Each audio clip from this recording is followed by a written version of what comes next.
a poem called The Red Birds of My Blood.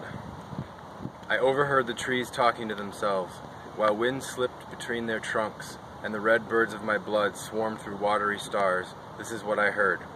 Remember that grief and magic coexist. Everything you need is already present inside you. The medicine is scattered everywhere. Appeal to people's spirits rather than their training. Validate their willingness to deviate. Create space for the paradoxes to exist. Engagement replaces fear. Remember, both action and inaction have an impact. This work is in honor, not a burden. Stay with the inquiry of how it can be made better. The future does not evolve in the echo chamber. The future lies in engaging with difference. Don't do things that activate resistance and duality, but instead cultivate reciprocity. Tend to your relationships and forage new ones. When you address water and plants as the living beings that we are, we will tell you profound things.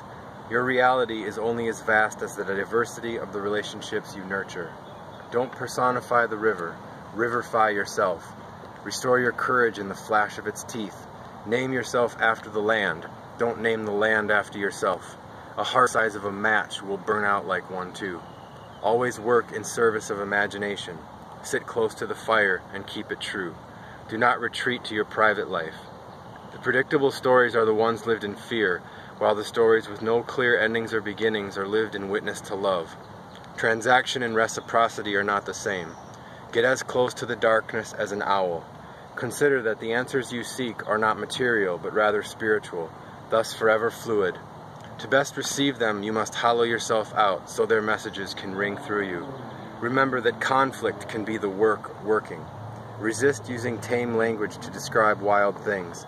Aim for the heart to affect the mind so that hands can reach. Do not fret.